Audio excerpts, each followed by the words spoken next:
Do you think I'm just anybody, Ali? Do you? He was the most extraordinary man I ever knew. He is not perfect. Personal, are you mad? No. And if you don't mind, I'd rather not go mad. He was a poet, a scholar, and a mighty warrior. I'm none of those things, Ali. What then? Don't know.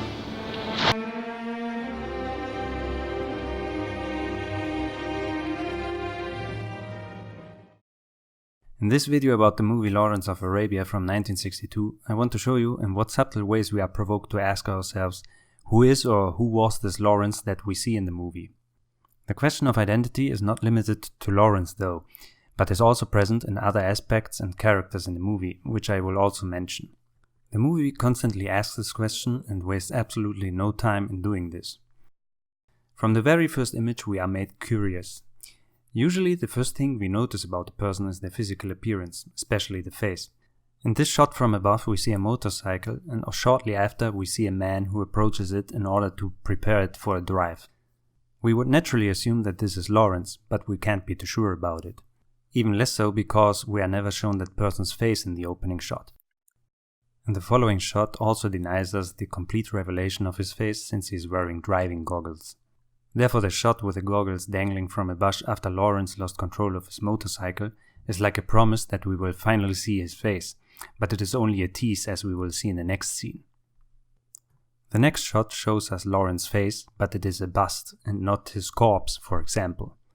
Furthermore, the bust resembles the real-life Lawrence and not the actor Peter O'Toole, and is therefore kind of cheating us out of our first view of the movie Lawrence.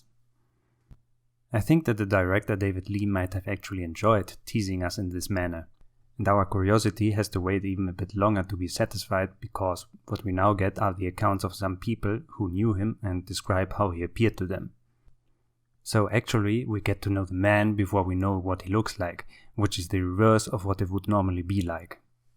The scene ends with one of his former superiors mentioning Lawrence's post in Cairo, which is when the movie finally cuts to Lawrence, and rewards our voyeuristic instincts after more than 5 minutes of waiting with our first glimpse at the man himself.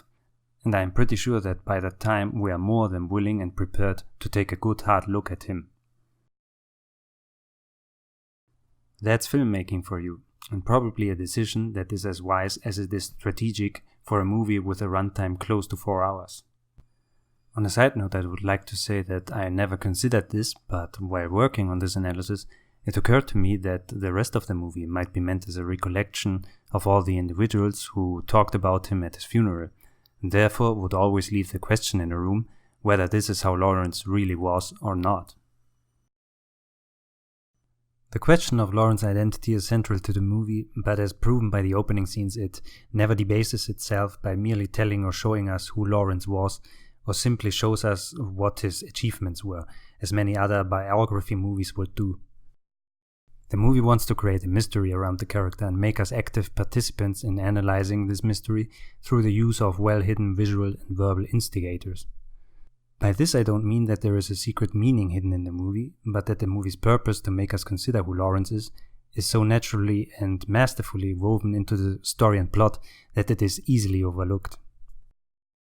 They are mostly little details and dialogue that would be logical choices in those particular situations, but the thing is that so many of those details appear throughout the movie that it is hard not to see them in this context and purpose.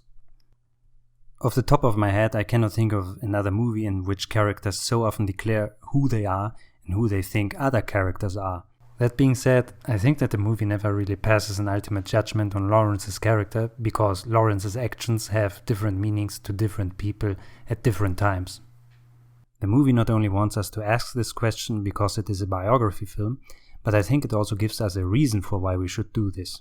I think that at the bottom of Lawrence's motivations lies a perceived lack of identity that made him prone to create an identity for himself and to prove himself to the rest of the world.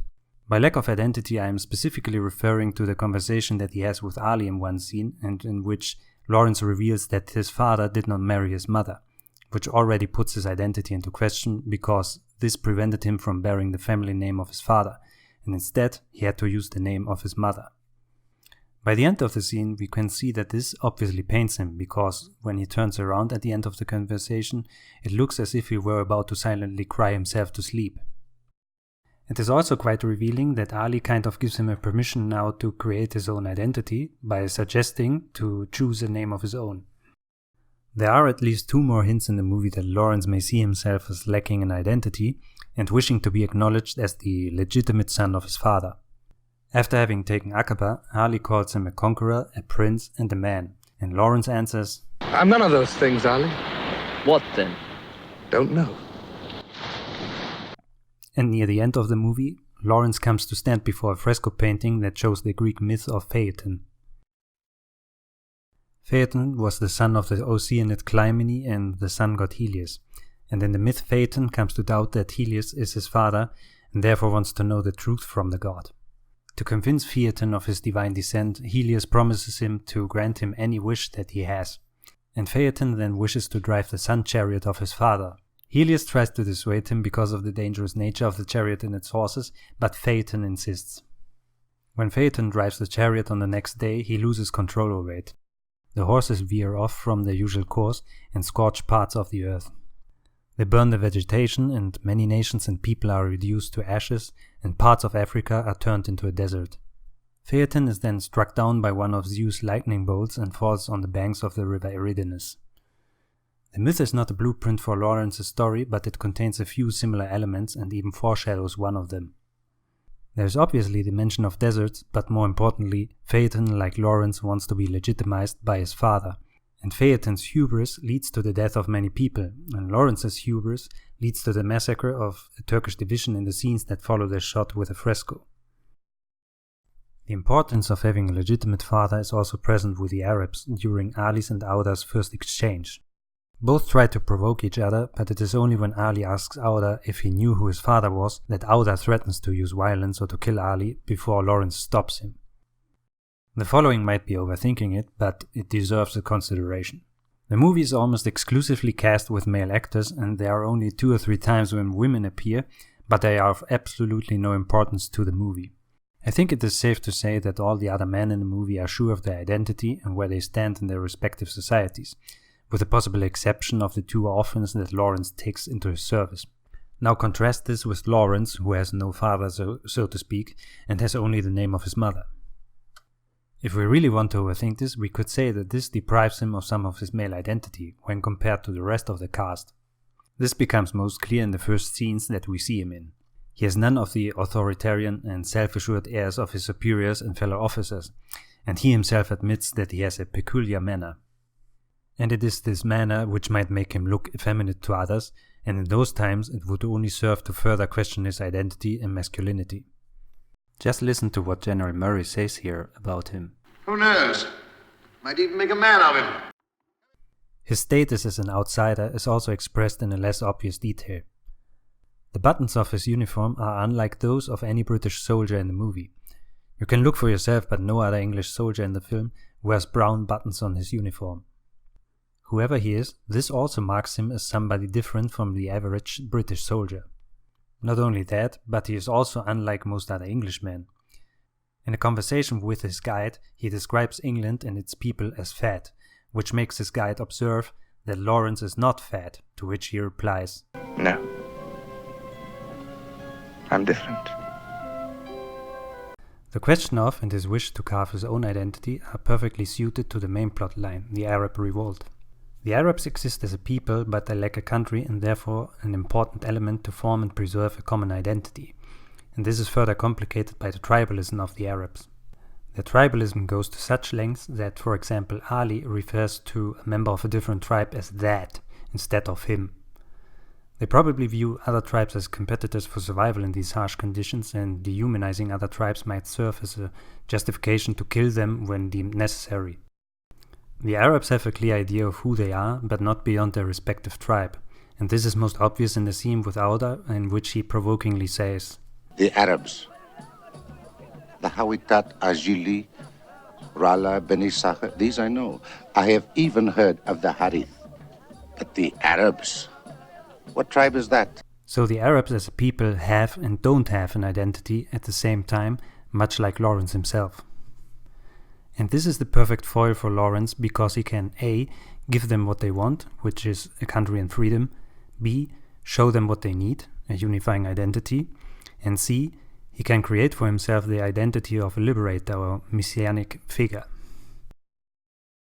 The desert itself is also a great metaphorical place for creating or exploring one's own identity, because generally speaking, and according to Prince Faisal, nothing grows in the desert. It is empty like a blank paper in a sense and allows one to write one's own legend. But the harsh conditions in such a place will also force one to understand what they are really made of and who they are at their core when survival becomes the most urgent problem. I think we will agree that both aspects apply to Lawrence at least to some degree. By going from success to success, he creates his own legend and starts to believe it himself, but is then harshly reminded of his own limits as well as his darker side. The desert reveals or crushes what lies beneath the surface. So how else does the movie provoke us to consider Lawrence's character? Let us compare the scenes with the Mirage and Lawrence's return from the Nefut after rescuing Gassim. I told you that the movie also sometimes wants us to ask who other characters are, or at least wants to make us curious about them, and this is what happens in the Mirage scene. The wait for Ali to arrive is almost unbearable. It takes 2 minutes until we finally see his face, and all the while we are constantly asking us, who is that, or is he at all, or just an optical illusion?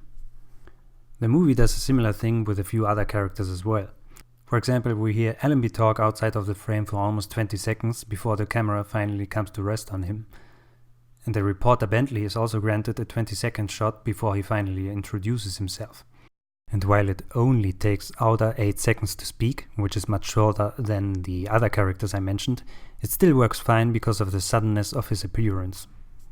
The Turkish Bey has a brief appearance earlier, but his real entrance comes later, and the movie lets us wait more than a minute before he speaks, during which time the camera is closely observing him, so that we will ask ourselves what will he be like and what could his intentions be. Now back to Lawrence's return from the Nefut. The shot is highly reminiscent of Ali's entrance. We naturally expect it to be Lawrence, but we can't be absolutely sure, and the connection with Ali's scene further forces us to ask, who is that figure at the end of the horizon?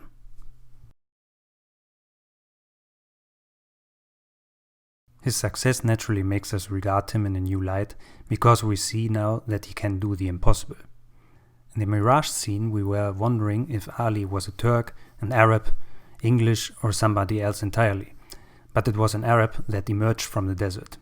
And well, in the case of Lawrence's return, another Arab has emerged from the desert, so to speak, since he dons the robes of a sheriff only 2 scenes later.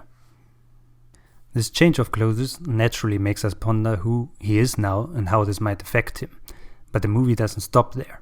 Lawrence examines his reflection on his dagger, then marvels at his new skin, so to speak, and Auda's puzzlement at the strange creature before him mirrors our own curiosity for how this might or already has changed Lawrence. So those are 4 different ways in one scene alone in which the movie wants us to reconsider who we think Lawrence is. Lawrence's clothes and appearance are often used as such small instigators, and this observation should not be underestimated because I think it works at the subconscious level to make us reconsider what we know so far, or at least stimulates us enough to not get bored while watching this vast epic. The most obvious example is of course the change from his British uniform to his Arabic attire, but Lawrence doesn't always look the same in either of them. In both cases we see him at least once with a headscarf or without any headgear at all, and in his uniform he sometimes wears a hat. But there are also sometimes variations. His uniform here is not the same type of uniform as the one from the beginning of the movie. The buttons and the hat are different and it is borrowed from somebody else, but more on that later. Then he wears different pieces that together make up the whole of his Arabic tunic. He first wears sandals, and later he changes them for boots. Sometimes he wears a sleeveless coat, and sometimes he doesn't. And he wears different robes because, as we can see, they have different embroideries. But it isn't always about variations of his clothes, but rather how he appears to us in a particular scene, like when his pure white tunic is sullied with bloodstains after the massacre of a Turkish division. And the scene of course recalls the scene in which he first donned his Arabic tunic and observed himself on the blade of his dagger. Now, as well as back then, we and Lawrence ask ourselves, who has he become now, or has he always been like this and didn't know it? The answer is neither pleasing to us nor to Lawrence. Before I continue with Lawrence, I think that now would be a good opportunity to show you what I mean by other characters bringing up the theme of identity as well. For this, let us return to Auda. Half the scene inside Auda's tent is nothing but a statement of who is who and who is who in whose eyes. As I mentioned before, he admits having heard of some tribes but never of a people called Arabs. And then he gets offended at Lawrence calling him a servant of the Turks, which provokes him to explain, I carry 23 great wounds, all got in battle. 75 men have I killed with my own hands in battle. I scatter, I burn my enemies' tents. I take away their flocks and herds. The Turks pay me a golden treasure, yet I am poor. Because I am a river to my people. If I am right about my theory, then it is details like these which are a clever way to once again ask us the question of identity, because although it is not directly related to Lawrence, it keeps the theme of identity alive in our minds and shines back on him. The movie thus avoids becoming repetitive and too obvious in its intent by occasionally having other characters at the center of this theme. Just for the sake of fleshing out this observation, let us shortly summarize the instances a character mentions his or someone else's identity other than that of Lawrence. His guide spots a group that he identifies as Harith, and Lawrence identifies his guide as a Hazimi of the Beni Salem. Bentley describes Allenby as a slim customer. Auda smashes the camera because he believes it will steal his virtue, which means of course a part of his personality or identity. Auda says that Brighton is a fool, and Brighton indirectly calls Auda a deserter. And Brighton generally thinks that the Arabs are essentially brigands in character. A member of the Ruala tribe says that the Ruala do not carry water, and the way he says it makes it clear that doing menial labor is not part of their identity, even when there are no other possibilities to extinguish a fire. Auda tells Ali that he is himself an old dog, and that Ali has a thorny way ahead of him if he wants to become an Arab. Faisal describes Lawrence as longing for the pleasures of an English gentleman, to which Allenby replies that Faisal is describing him and not Lawrence. And Allenby repeatedly says that he is just a soldier, which fits nicely with when Allenby says that he thought that he was a hard man, to which Faisal replies that he is merely a general, whereas he must be a king. There are definitely more examples like this, but I think that these are enough to support my point. Let us return to Lawrence now. The next detail is the one which first gave me the idea that the movie is constantly asking us to consider who Lawrence is as a person. When Lawrence and Farage arrive at the Suez Canal, a British soldier spots them and calls, Who are you? Who are you? The question becomes quite haunting because of Daoud, who had died in quicksand shortly before and for whom Lawrence was responsible. And before that, he intentionally or unknowingly made false promises to Auda about the large sum of gold that was supposedly kept at Aqaba, and he even compared himself, if only in amusement, to the prophet Moses. In both cases he has shown himself to not be infallible, so who are you would be an appropriate question now. And the question transitions into the next scene when the British soldiers can't believe their eyes when he enters the officer's bar with Farage, where everyone is observing him in a stupefied manner. The movie then changes things up a bit by presenting us another Lawrence. The scenes with the reporter Bentley as well as the newspaper by the end of the movie make us aware that Lawrence also has a public persona, which shows us another facet of his character. The moment in which he presents himself like some kind of peacock perfectly ties into this public persona. And when he tests himself to see if he is actually chosen by fate, as in the scene in which a Turkish soldier is trying to shoot him, I cannot imagine that we wouldn't ask ourselves when first watching the movie, could he actually be what he and others believe him to be, a kind of chosen one? That possibility, however, is shattered when Lawrence is flogged in the Turkish garrison. Extinguishing matches is one thing, but enduring torture is something completely different. Is he made of the stuff that he and us might think that he is made of? We would naturally be curious now how and if this affects his character. Whatever it did, it brought him down to a human level again and drives him to partly renounce who he is, because of a perceived weakness inside him.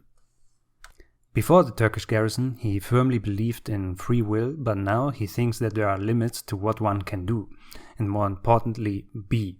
Since he is now himself questioning his identity, we naturally do as well. Maybe he was already suspecting then what he might be able to do if he didn't try to renounce his role in this conflict. But he has changed too much to step back now. The impossibility of this is visually exposed by the borrowed uniform in this scene.